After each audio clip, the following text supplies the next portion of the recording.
Hello, welcome to Mystery Science. You've found the final episode of the Earth and Atmosphere series. Just as a reminder, if you've not seen one of these before, this is mostly aimed at students who are working along with a booklet from the college at which I work. In this lesson, we're going to be looking at the greenhouse gases. We're going to name them. We're going to look at the effects they're having, and we're going to talk about the human activities that have started producing more and more carbon dioxide. We're going to relate that to what the Earth was like in our previous video where we talked about the early atmosphere. We're then going to talk about what the greenhouse effect is and explain the impact of that on the Earth and what, if anything, we can do about it. So, here are some do now questions related to the last lesson. What gases are in the air today, and what was the main gas in the early atmosphere? So the composition of today's atmosphere is about 70% nitrogen and 20% oxygen and roughly 1% of other gases, mostly argon and inert gases. The amount of carbon dioxide in today's atmosphere is really tiny, 0.004%. If you compare that though with the early atmosphere, where 95% of the gas in the atmosphere was actually carbon dioxide. So it was a much more hostile time in the early time for the Earth. Have a look at the last video that we did about how the atmosphere has changed over the millions of years since the Earth formed. But let's move on to greenhouse gases. What is a greenhouse gas? Well, greenhouse gases are gases that have built up over time and they absorb infrared light. And this infrared light is what transfers heat. Infrared radiation is a way of transferring heat from one body to another. So the sun gives off white light, and part of this white light is infrared light. And this infrared light comes onto the Earth and warms it up. The Earth then warms up and then it cools down, releases the infrared radiation. And this is the same for everything. Everything does this. All objects will absorb and release some infrared. So this infrared light is released by the Earth and then it's absorbed by some of the gases in the atmosphere. Why is that a bad thing? Well, once it's absorbed by the gases in the atmosphere, what can happen is it will be retransmitted back down to the Earth. And this, of course, heats the Earth up even more. And it's called a greenhouse gas because it acts a little bit like a greenhouse. So if you have a mildly sunny day in the spring and it's a little bit chilly outside, but if you walk into a greenhouse, if the sun's been on it, you'll find that it's actually really hot in there, really warm. And that's because the sun has the grass has allowed the infrared light in, but it's got trapped inside and it's just kind of bouncing around and more of it adds up. So it just warms up and can't escape. And this is the same thing that's happening to the planet. The greenhouse gases are trapping the infrared radiation and it's radiating back onto the Earth instead of it escaping into space. So this is a natural phenomenon and it's been happening for many years. But the majority of the infrared radiation used to just disappear off into space. A little bit of it was trapped by greenhouse gases. Unfortunately, humans have produced more and more greenhouse gases artificially, and this has increased the level of greenhouse gases, thus increasing the temperature of the Earth, and this was known as global warming. Now, global warming makes it sound really inviting. Who doesn't want it to be nice and warm and hot? Unfortunately, now we've changed the language of global warming to climate change because the effects of global warming are wide-ranging, and we'll talk a bit more about those in a bit. So what are greenhouse gases? Which gases are we talking about? Well, the main one, of course, is carbon dioxide. We're going to list these in our workbook.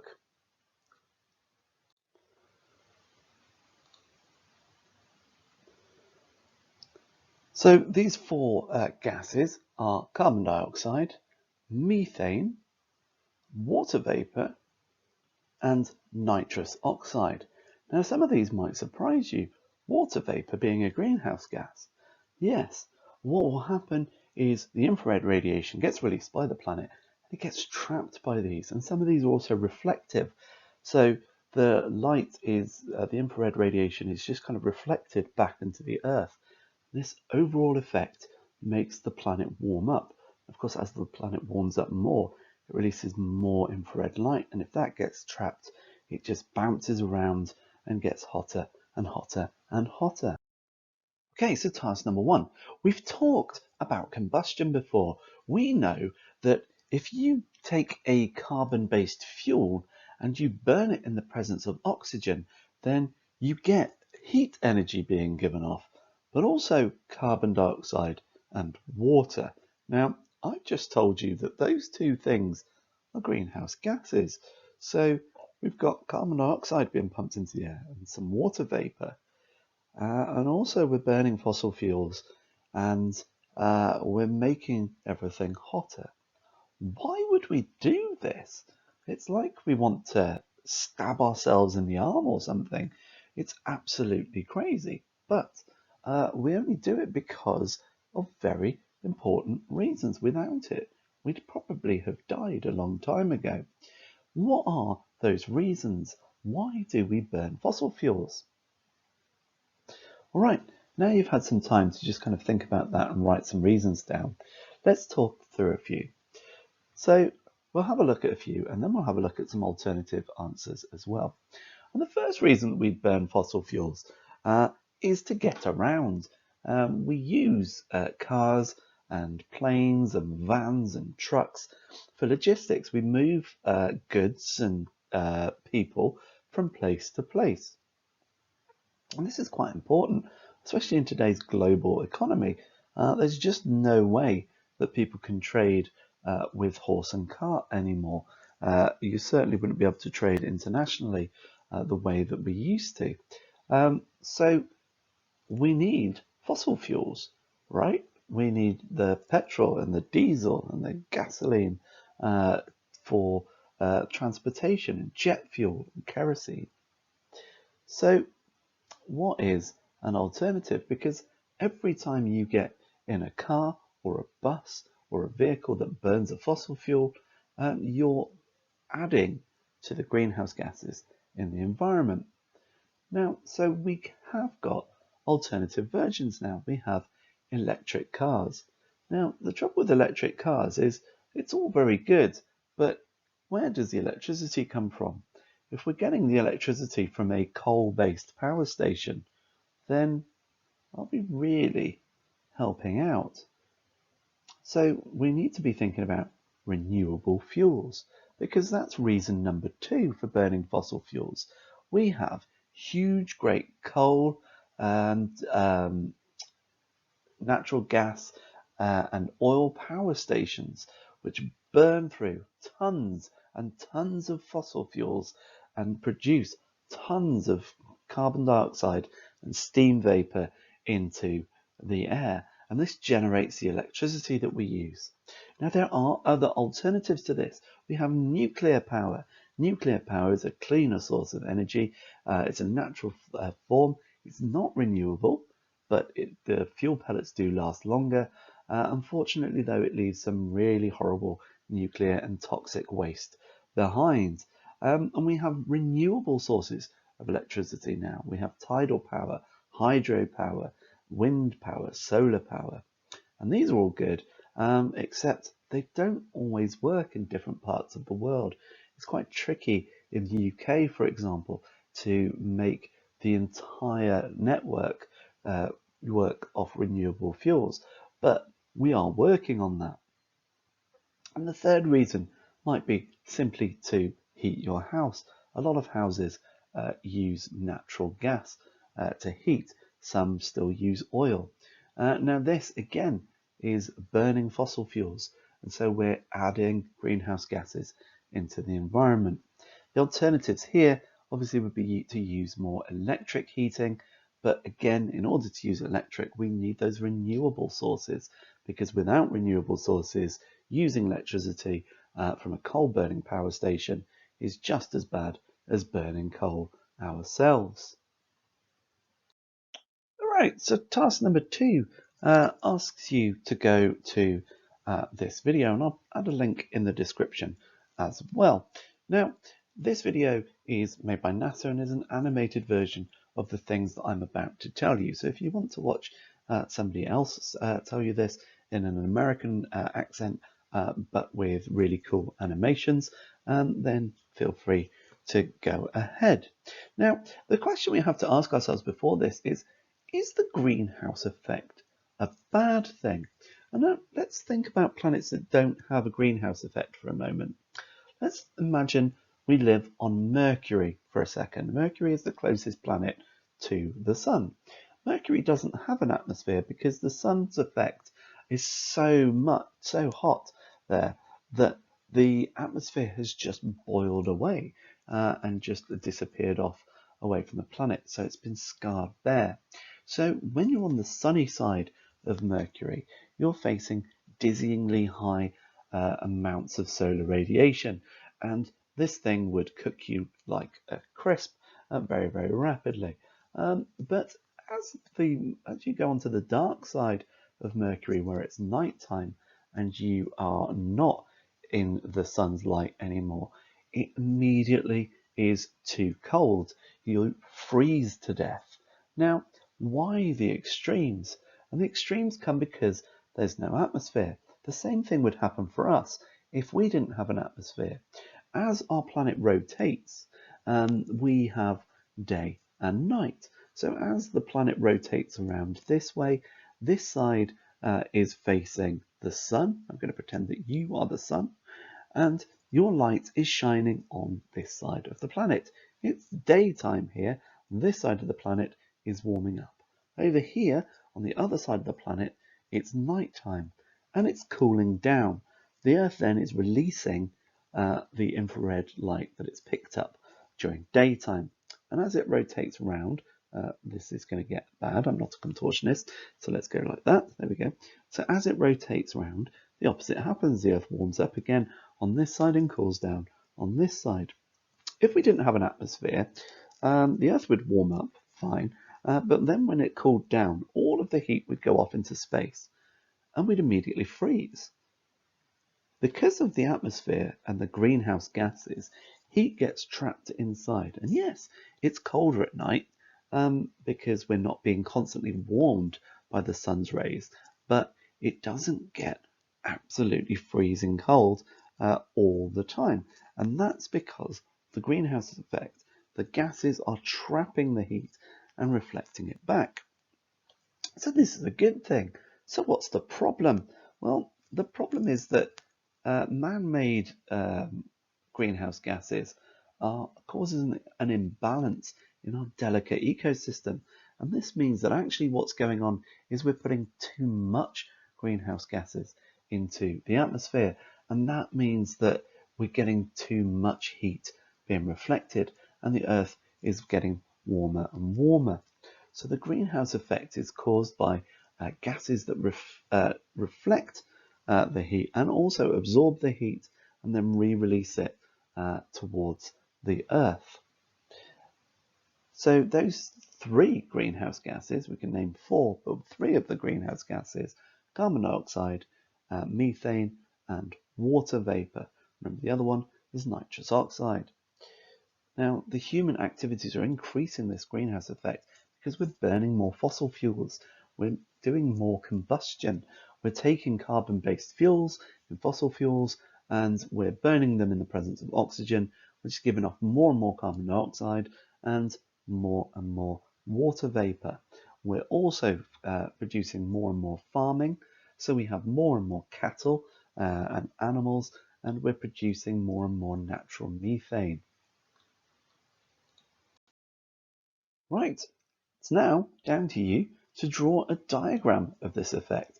We've described it We've written about the effects and what causes the greenhouse effect, but now it's time to draw a diagram, something similar to this one. So make sure that it has some color. No one likes a black and white diagram. Make sure it's labeled and explain how the greenhouse effect works. Okay, so these greenhouse gases are a natural phenomenon that have actually helped us. But we used to have a nice steady balance with the carbon cycle, and we've done the carbon cycle, so we know some of the things involved in there. Now, when you looked at the carbon cycle, and if you have your booklet in front of you, just flick back and have a look at how it's laid out. You have almost a natural section, and then on the side, you've got the factories and the burning of the fossil fuels added on. It almost looks like it's an extra part. And that's kind of what's going on. Before man came along, we had a natural respiration, which is producing carbon dioxide. We were taking in oxygen, eating glucose, and producing carbon dioxide and water as part of respiration. But we have trees and plant life and cyanobacteria, and these things take in carbon dioxide and water and produce oxygen and glucose using photosynthesis. So we had a balance, and this balance was fine. We had some carbon dioxide in the atmosphere. Remember, it's about 0.004%, and it was reflecting some of the heat back and keeping the planet nice and warm so that we could survive. Unfortunately, two things are causing this to go wrong. The first thing is that we're burning way too many fossil fuels. We're burning fossil fuels in factories, in cars and planes and vehicles, and we're also using it in power plants. It's producing way too much carbon dioxide. So when we have this balance of having lots of carbon dioxide, we had a balance where the trees were taking in that carbon dioxide and producing more oxygen. So have we planted more trees to compensate for the effect of burning of fossil fuels? No, we're idiots. We have cut it down. This is called deforestation, and we've done this on a huge scale. We like wood. Wood is good. We like wood for furniture. We like wood for burning. We like wood to sit on, to use as doors in our house, all kinds of things. To get wood, we chop down forests. Also, we like farming. We like food. We like to have cows grazing on empty fields full of grass. We like to plant crops and things. And to do this, we need space. Unfortunately, this kind of stuff doesn't grow very well in forests. So what's the solution? Cut down the forests, more pastures, more crop farms. Unfortunately, deforestation and cutting down trees is slowing down the rate of photosynthesis. So we're producing too much carbon dioxide and we're taking away the natural sponges for carbon dioxide. So we're kind of completely upsetting this balance. All right, Mr. E, I get it. It's getting warmer. So what? Warm is good, right? I like to go to the beach and just like lay around, swim in the sea. And the sea's quite cold. If it's getting warmer, that's great, right? We all love that the sea's getting warmer. Well, no. Unfortunately, that's what's causing the weather phenomenon that we're having. The temperature changes of the sea are causing more and more problems. So your job now is to research two of these four things. Global warming is impacting the polar ice caps. We're also getting migration at different times of the year, and by different animals. Things are going to different places that they never did before. What's the problem there? We're getting extreme weather patterns showing, and we're having coral bleaching, where the natural coral reefs that so much sea life depends on are starting to die, and the actual coral itself, which is a bit like the bones of the sea are just kind of like bleaching and dying off. So what I want you to do is a research task, please. Pick 2 of these effects. If you're feeling brave, do all 4. And I want for each one, please, what the term means. What is melting polar ice caps? What is migration due to climate? Why is global warming causing these problems to occur? And then, if the global temperature keeps increasing, what's going to be the impact from your chosen thing? What is going to be the problem with the polar ice caps melting?